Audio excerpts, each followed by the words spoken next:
І час від часу ви там в Парижі, поки знаходитесь, ви там працюєте, у вас там травку пощипати відправляють, або ще якусь війною зайнятися. Ще через місяць після учебки, коли ви закінчуєте ферму. Ну, ферма – це взагалі окрема історія, у кожного вона викликає якісь там нездорові спогади. Тобто завжди знайдеться якийсь такий нюанс, і вичистити прямо до ідеалу, до блиску, ну нереально. Всі, хто з цим стикався. Ми зараз з тобою знаходимося на Салтівці. Це район, який обстрілювали найбільше з перших днів війни. Він, ну, я думаю, ти бачив, ми з тобою проходилися. Постраждав дуже сильно, і тут якраз ми з тобою поговоримо про війну. Перший ролик у нас вийшов саме про Легіон, про твою службу, твій досвід там, а зараз про саме двіж в Києві.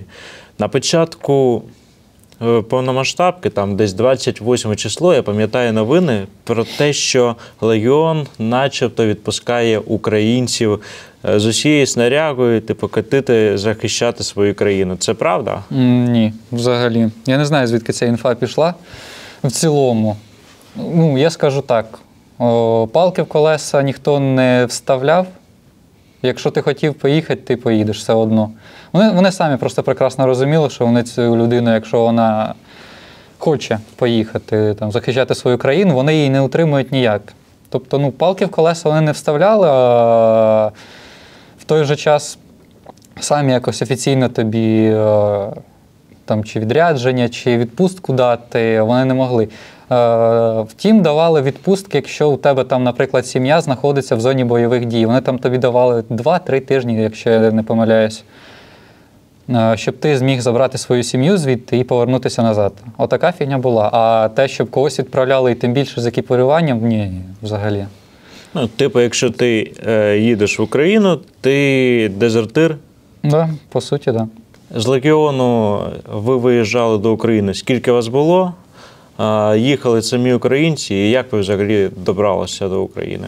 Нас їхало 6, з них 5 – це ми, українці, і з нами був ще один іноземний доброволець. Також.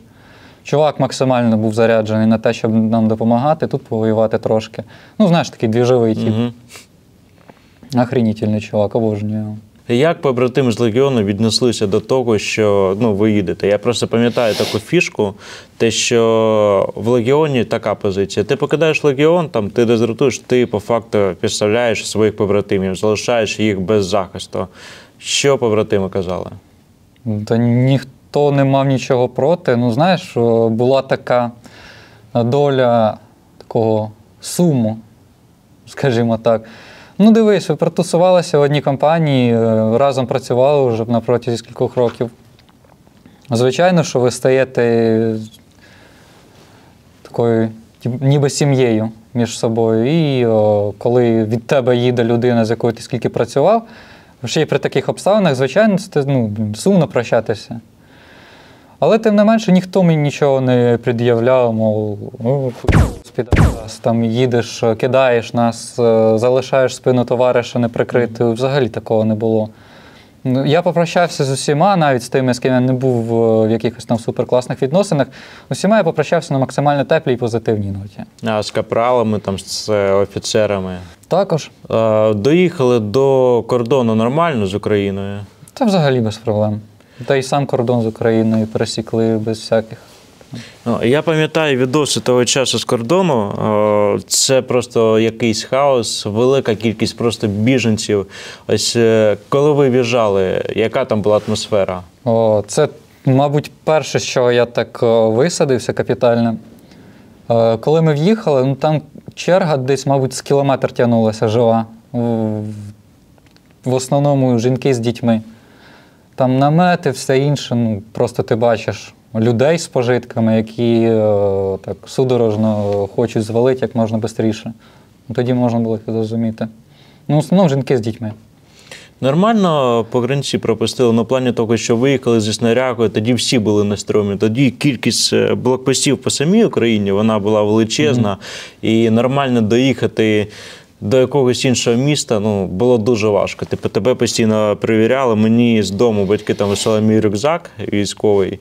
І хлопці, який його віз, просто декілька разів зупиняли, тому що рюкзак був в оливі, і там його повністю перевіряли. На кордоні. От у вас же була снаряга, у вас там були аптечки, все було нормально? Загалом, перед тим, як перетинати кордон, ми зіткнулися з чуваками, там чи англієць, чи американець був, і поляки. І вони погодилися нам безплатно допомогти перевести нас через кордон до Львову. І в них чи то якісь пропуски були спеціальні, чи ще щось. Загалом нас навіть не перевіряли, речі. А ми дуже сильно, скажімо, очкували за те, щоб у нас нічого не зникло. У нас же і броніки, і плити, все, що хочеш, там було. А ти ж в курсі про ці всі історії, що в деяких місцях, деякі не сильно хороші люди промишляли тим, що плити забирали. Мов, треба на блокпосту на Тячівському. Я чув про деякі такі історії, да. І про НЛО на блокпостах тодішніх. До Києва ви добралися без проблем? Так, ми перекантувалися 2 дні у Львові, потім декілька днів у Вінниці, і з Вінниці вже поїхали на Київ відразу. Ви добралися до Києва, і до кого ви приєдналися? У нас були вже контакти з людиною, яка була в батальйоні «Реванш». Власне, до них ми і приєдналися. Ти пам'ятаєш, яким був Київ тоді? Я просто згадую зараз Харків, і для мене просто місто-мільйонник в один момент стало містом-приводом. Тільки військові, тільки волонтери і все. І повністю пустий центр, немає гулу машин. Для мене це було дивно. Коли ти останній раз був у Києві до цього, і чим він відрізнявся, наскільки капітально від того, що ти бачив тоді? Дивись, в Києві я за півроку до початку повномасштабки був. Це якраз було в ту відпустку, за яку я там отсидів ті 15 суток. Пробув там 15 діб за те, що я поїхав додому без дозволу. Ти ж маєш перед кожною відпусткою, в тебе є вибір, якщо це відпустка довга, звичайно. Ти можеш запросити поїздку додому. І в чому фішка? Коли ж ми приїхали в Київ, вони ж базувалися якраз в тому готелі, в якому я був за півроку до початку війни. Ми тоді з другом приїжджали в Київ на пару днів на концерт ATL. І ми жили якраз в тому самому готелі, тільки поверхом вище. Все чим відрізнялось. І от мене це також трошки шокувало. В принципі, я розумів, що до чого. Все-таки війна на дворі, всі діла. Люди або по домам сидять, або вони просто звалили куди подалі. На вулицях було пусто максимально. Одні блокпости, одні воєнні, все, як ти й кажеш. Тобто, так трошки дико було бачити Київ от таким, коли ти його знаєш іншим. Ось приєдналися ви до батальйону, приїхали до Розпалаги. Що було далі? Як у вас проходили дні? Якщо завдань немає, ми в основному займалися тренуванням. Ми заходили в окремий такий зал з зеркалами. Ми там такмет відпрацьовували всю цю хореографію з калашом, бо для нас, для кожного майже калаш це був щось нове. Ми ж не працювали там з ними взагалі. Єдиний момент в мене був, скажімо так, знайомство з калашом. Це коли ми там проводили заняття, щоб просто знати, що таке зброя умовного противника. Це було буквально одне заняття, ми отримали там 3 калаша і нас учили там їх розбирати, збирати. І саме устройство його роботи, скажімо так, вивчали. І крім цього, я не мав взагалі ніякого діла з калашом. І поки їхав, я там в приложухі на телефоні навчився, як його розбирати, збирати, на время там його складав. В общем, старався не гаяти час даром. Перший виїзд на Двіжняк, коли це було і що там було? Я вже точно не пам'ятаю дату. І ми мали їхати на Мощун, заходити на позиції. Була вся наша група, так сказати, французів. Реваншівці. В общем, наша група французька була окремо від всіх інших. Ми їхали в окремому бусику. І вийшло так, що наша машина там чи відстала, чи заблукала. Нам не вийшло заїхати на позиції, коли всі інші вже заїхали, їх починали заводити. Скажімо так, нас відвело. Тому що пацани попали в таку сраку, що його нафіг.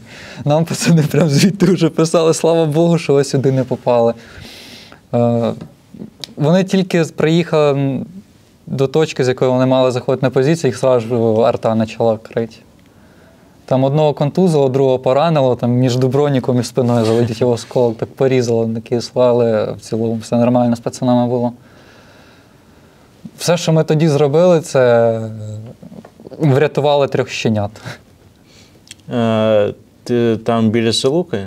Угу. Ну, біля Мощана самого, там якась позиція була, точка, де ми перегруповувалися. Там є якийсь пам'ятний момент, ну все ж таки це перший такий виїзд, який не вдався, але ближче до лінії вже. Дивись, коротше, там було таких пару моментиків, ну доволі смішних, якщо це зараз згадувати. Що коли ми там блукали, заїжджали туди, намагалися заїхати, ми просто зупиняємося, а ми їхали просто повністю закритий якийсь там фургон чи рефрижератор, я вже не пам'ятаю, що то було.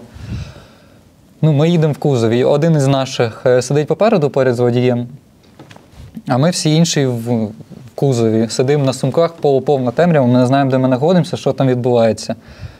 Ну, я такий біля задніх дверей сижу, відкриваю, а там тупо постапокаліптична сцена. Там хати горять, поранених носять, там якийсь дід на фоні гарячої хати сидить на лавці курить.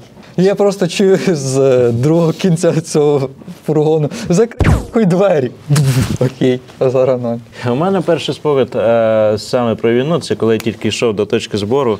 Це як люди типу, спокійно такі беруть сумки і так організовано проходять, масок нема, бо трохи відкрита. Ну і ти розумієш, що ну, ти такого до цього не бачив. У тебе це по факту був такий, ну, перший погляд, перший такий на згорівшу Київщину, на місця, де йдуть бойові.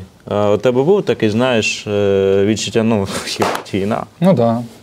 Тут перший раз ти дійсно бачив, що таке війна. Не по картинкам, не по історіям, не в фільмах, не в іграх, іменно вживу. Це трошки інші враження. Я знаю, що ти двіжав в Ірпіні. Ірпінь на той час – це така найгарячіша точка битви за Київ. Стратегічно важлива місцина. Ну, одна з. Ну так, там були дуже сильні двіжники. З моменту, як вам поставили бойове завдання, як воно взагалі звучало, і про весь цей двіж, весь той бій, такий найбільш у тебе значимий, розкажи, будь ласка. Ну, у мене такі мутні спогади залишилися, але постараюся писати все це якось більш-менш детально.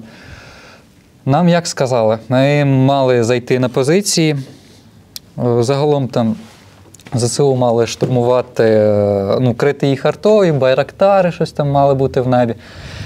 І ми мали зробити засідку по одному із так, теоретичних шляхів їх відступу. На словах все звучало доволі просто, нам там видали і гранатомети, там у нас було 2 Карла Густава, 1 НЛОУ. Ну, тобто ми заряджені були. І у мене ще була муха, яку я отримав перед Мощаном. Муха угашена просто в халам, ванал повний. Вона ржава, я не знаю, її, походу, десь затрофеїли.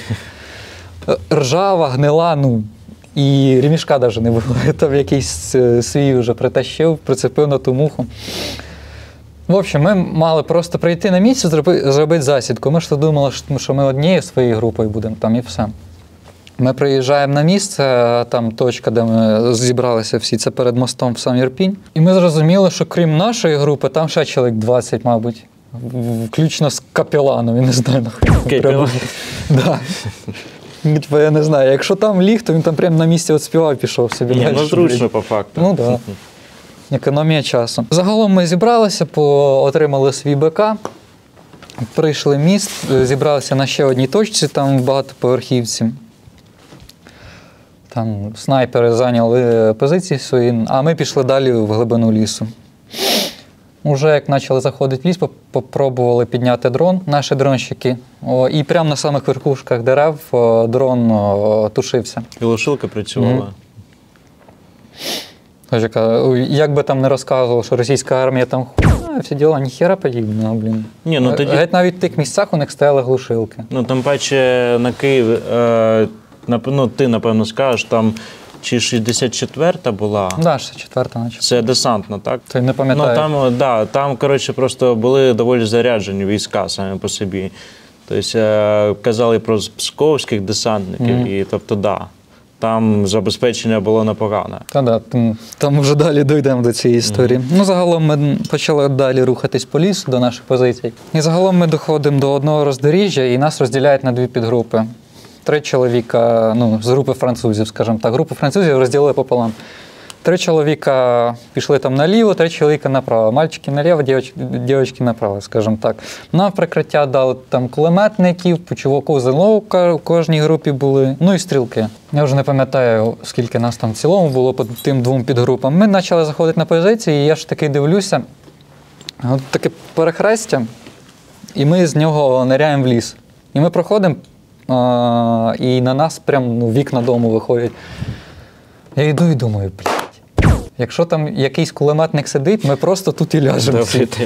Да, ми навіть пернути не встигнемо, нічого в ответ. Я просто йду і дивлюся в це вікно, тому що в мене в руках було 2 контейнера вистрілів для Густава. Ти, був другим номером? Взагалі 3-м був. А. Я такий чисто... Принеси, подай, нихуй не мешай, блядь, и немножко постреляй. Я йду з цими контейнерами і просто дивлюсь на цей думаю, бля, їх навіть викинути не встигну і калаш вихватить. Ну, ми вже з патроном патроннику заходили, всі діла. Тільки підходимо до позиції, я там лягаю чуть далі, і мої 2 напарника трохи лівіше від мене. Ми просто чуємо гул техніки. Ми тільки прийшли, вже чуємо гул техніки. Я ще не бачив силует БМДшки цієї 4-ї, я тільки бачу букву В, і я розумію, що це на нас їде. І наш гранатометник, перший номер, він уже з ракетою всередині був, всі діла. Він просто вибігає переді мною, блядь, виставляє гранатомет. Я тільки хочу відкрити рот, сказати, блядь, чувак, пожалуйста, як будеш стріляти, скажи. І я тільки хочу відкрити рот, я розумію, що зараз він як я просто перевертаюся на спину, черепашку, і мені в той же момент такий, наче ногою в каску.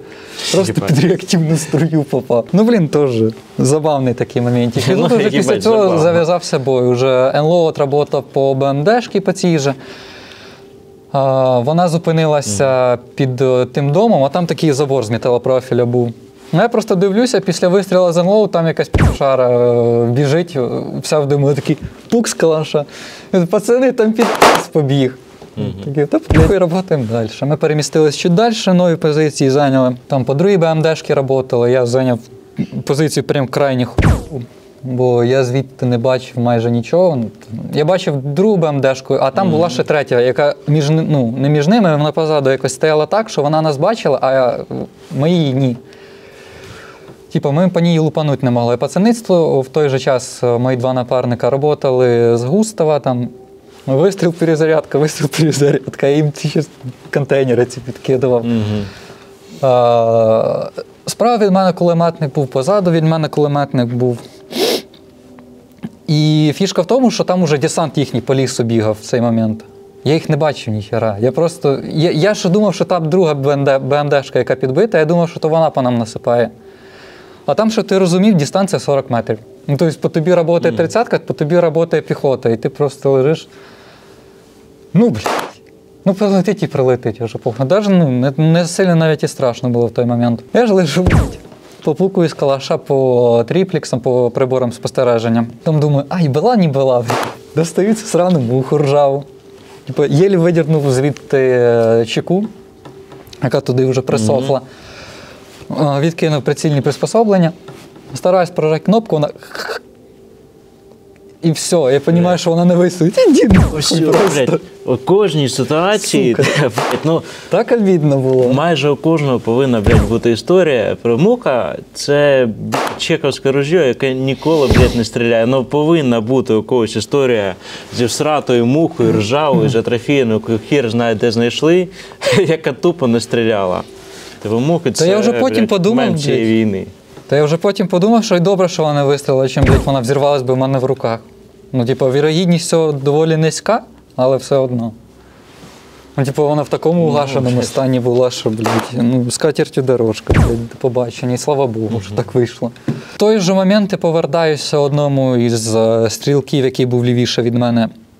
Прилітає 30-ка прямо біля ноги в землю. Фугас. Його поранили, щось там кричить, але далі стріляє. І в той же момент я повертаюся, і мої 2 побратими чуть ли не в кучі друг на другі лежать. А я думаю, все, піздець. Я дивлюся, вони лежать і не ворушаться просто. Потім один щось починає рухатись, виповзає, і я розумію, що мій друг вже поранений, я дивлюся, в нього рожа в крові, по рації там пацани, є 300, типу, ми відходимо. Ми починаємо відповзати, в той же час мій друг, який поранений, він повзе навкарачки, а при тому, що по нам ведуть вогонь просто без перестанку. Там насипали так, що ну його нахер. Він повзає на карачки, в той же час матюкає кулеметника, який за деревом стояв, мав вести вогонь на подавлення. Він його просив допомогти, а той, щось чи отморозився, чи щось. Ну, він просто просив його допомогти відповзти. Ну і в той же час наблюдаю ці всі сценки, я один із останніх відповзав звідти, вже за пацанами. Потім догнав свого друга. І ми в таку ямку упали. Тут, дерево, і під нею ямка викопана. Щоб ти розумів, ми були в них в окопах. Нам сказали, що ми робимо засідку, а насправді ми, в окопи зайшли.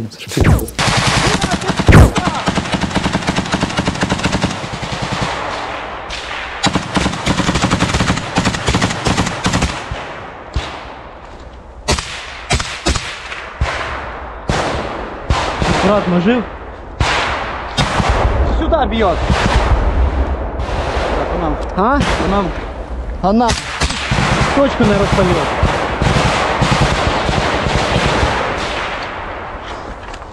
В чому фішка ж була? Пацики, вони виїхали просто на якийсь чи патруль, чи ще щось. Зі слів вже хлопців із другої нашої підгрупи, вони були чуть в другій стороні від нас. Вони ж перші засікли ці бехи. Вони тільки зайшли на позиції, і вони теж крайні позиції якось зайняли, не встигли. Вони там, хто сидить, хто лежить за деревом. І просто проїжджають ці БМДшки, і там зверху сидить чувак, він дивиться в ліс на них, так просто повертає голову, дивиться в ліс, а потім знову на них отак починає палити. Він розуміє, що зараз буде піздець. І буквально через 2-3 секунди вже наша ракета прилітає туди. Коротше, ви по факту зайшли не не в їхній тил, а виходить прямо на їхні окопи натрапили. Ну, того, так. Да. Угу. Там і каску їхню затрофеїв пацан один. Це був в плані просто, що ви не туди вийшли, чи просто... Та я навіть не знаю, чи це був пройоб, чи це не було так задумано. Чи це був хитрий план. Повертаючись до цього всього бою, ми ж почали відступати, я вже догнав свого друга, і там було дерево, під якою викопана така ямка була, видно, хтось теж там окапувався. Ми падаємо в це дерево, я просто дивлюся, в нього прилітає. Там опілки, осколки вилітають. Я скидаю турнікет, хочу надіти на ногу, він кричить: «Ні, нахер надо». Продовжуємо ступати, вже вступили в такий ярок невеличкий.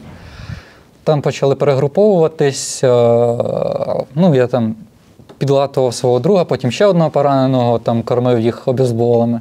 А у вас, до речі, я просто знаю, що у нас багато хто не вкладає в аптечку обезболу. Чому? Ти вколов один раз, просто там не помітив чи якось. Якщо другий раз просто тобі колють той же морфій, то все. До побачення. А у вас аптечка була прям... Ми самі собі її набивали, там не армійські обезболи були. І ви почали відступати, так? Так, ми відходили, і тут чувак, який сидів позаду, також мій побратим якраз це був, він же зайняв позиції спостереження, щоб прикрити путі відступу, щоб ззаду нам в очко ніхто не заліз.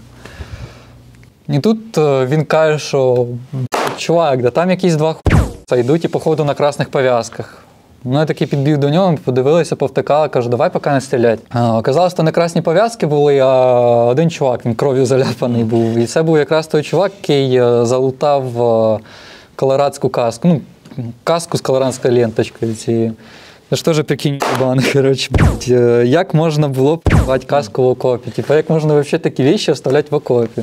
І це ж 64-та бригада, чи то Псковські, були підсантники, я навіть не знаю, про таке розстрільство. Суть в тому, що це масова історія. У нас один з командирів відділення, Балу, розповідав в інтерв'юсі про те, що коли вони зайшли на посадку, русаки вже відійшли, там у них було оточення, а там було все. Там була покидана зброя. Вони заходять, вони просто по цій зброї ходили. Там, ну, я навіть приїжджав туди вже ближче до літа, там, саме на ту позицію. І там, щоб ти розумів, була снаряга, було залишено на майже все. Тобто у русаків якесь масове таке розпідницьке відношення до всього. Якщо у нас, я бачу, як хлопці намагаються берегти все. Ну, по-перше, багато волонтерки розуміють, як воно там добувається.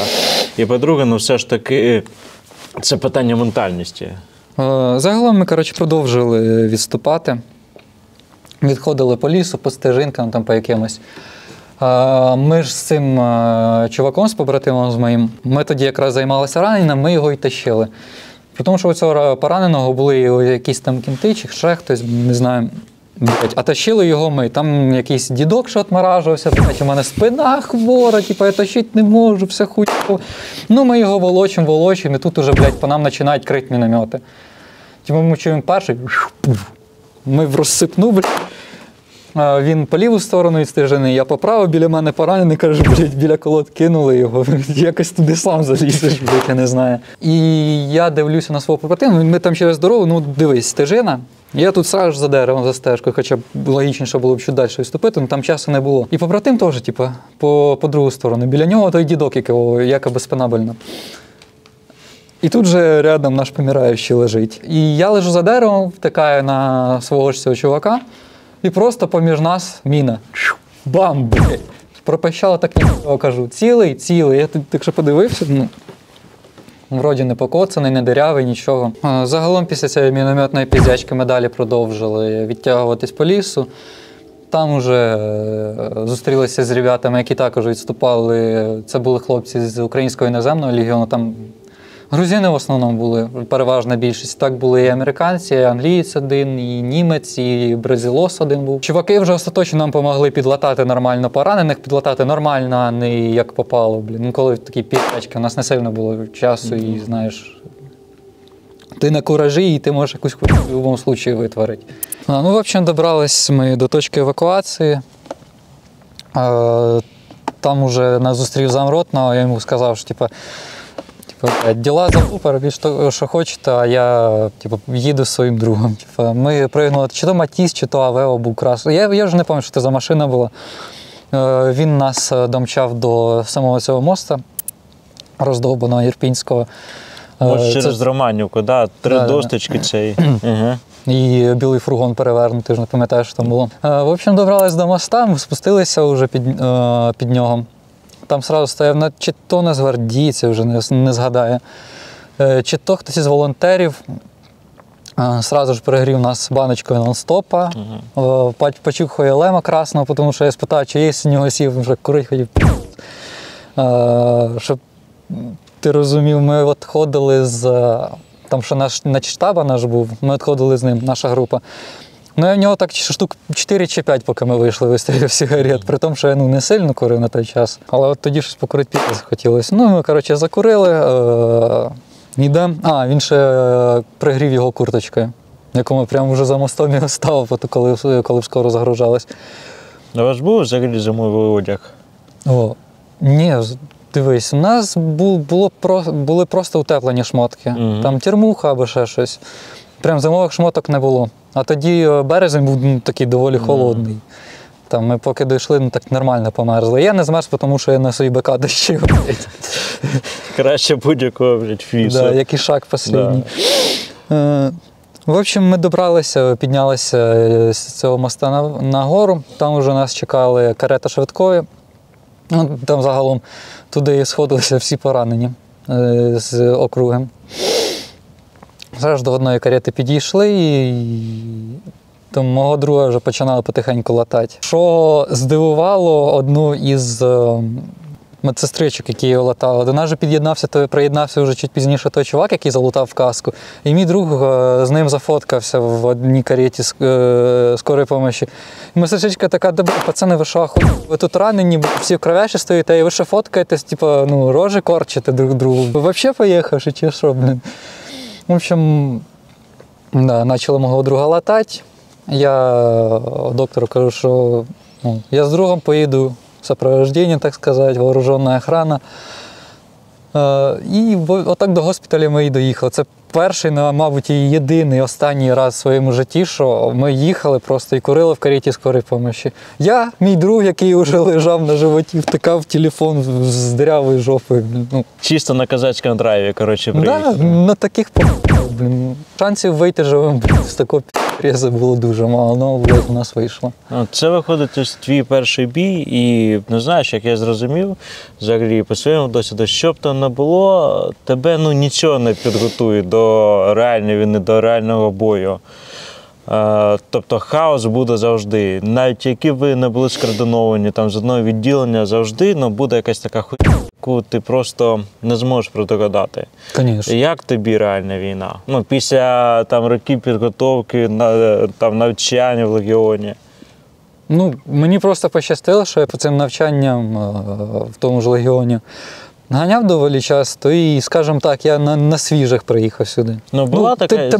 Слухай, морально тебе нічого не підготує до того, що в тебе життя буде на волосинці.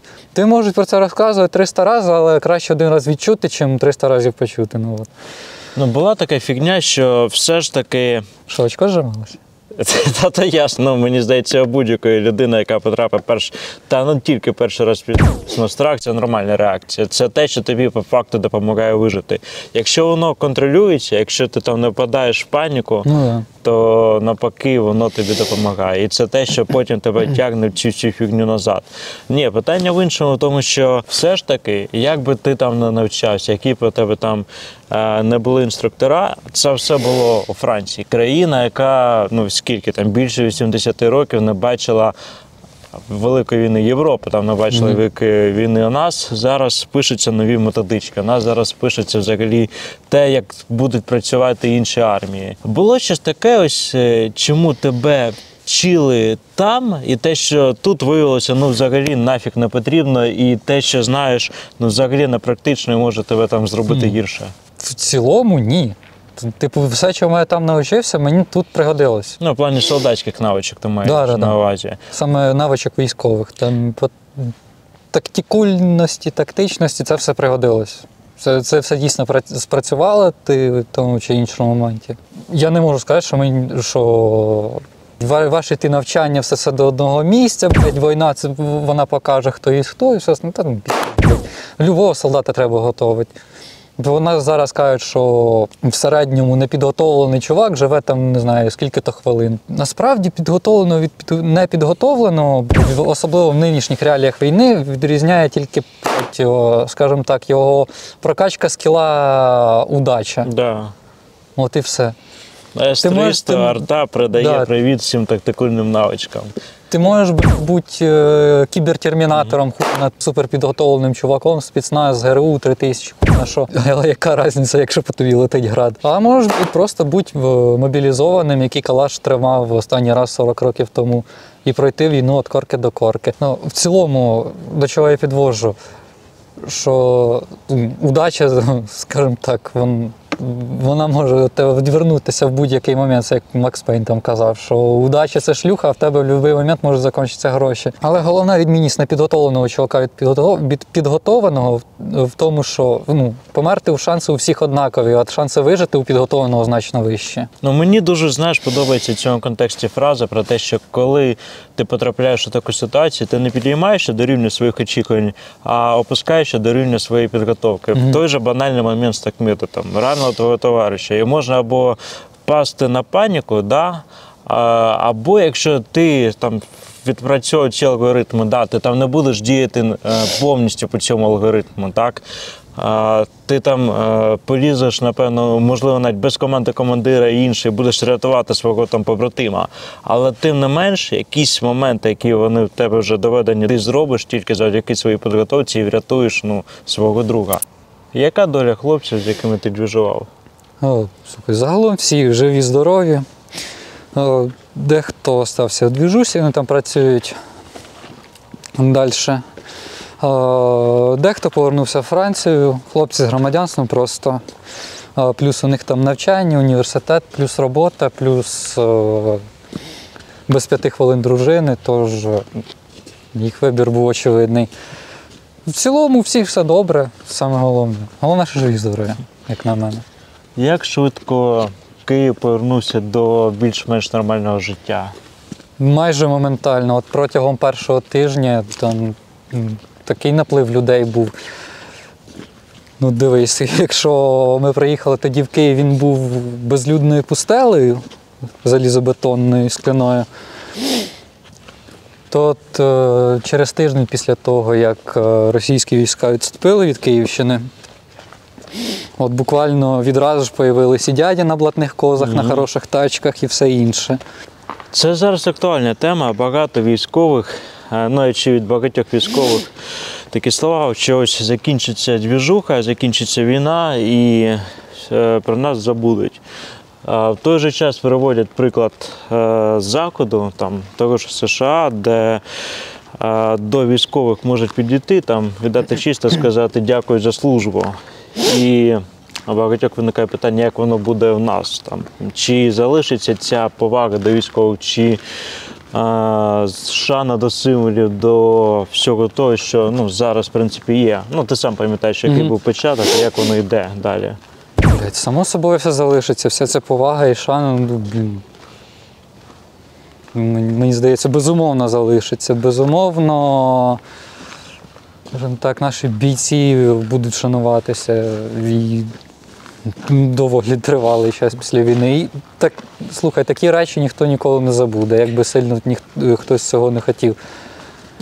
Приводять приклад того, що після 2014 року, там 15-16, там почали запитувати у хлопців, які там приїжджали, які приїжджали з якимись там своїми травмами, ну, приїжджали в інше життя, що почали казати, я тебе туди не посилав. Та, блін, ти ж сам розумієш, що у нас не без ідіотів. Звичайно, знайдеться якась подібна думка, але ти ж сам розумієш, таких людей мізер. Ми з тобою спілкуємося перед річницею повномасштабного вторгнення. Не дивлячись на все, Україна пройшла цей рік важкий, з втратами, з перемогами. І як ти думаєш, що чекатиме на нас далі? Ну, не хочу здатися песимістом, але далі нас чекає ще більше ахуєтоз, ніж ми ахуєємо зараз. Ну, от банально розмовляючи на тему визволення окупованих територій і всього іншого, ми ще достеменно не знаємо, що там сталося в тому Маріуполі, скільки живих, скільки загинуло і все інше. Ми ще не раз ахуєємо, і не 2, і не 10, і навіть не 15, навіть не 100. Далі нас чекають вкрай важкі часи. Але тим не менше, треба стояти до побєдного, інакше ти ж сам розумієш. У нас немає іншого вибору. Да, у нас немає іншого вибору.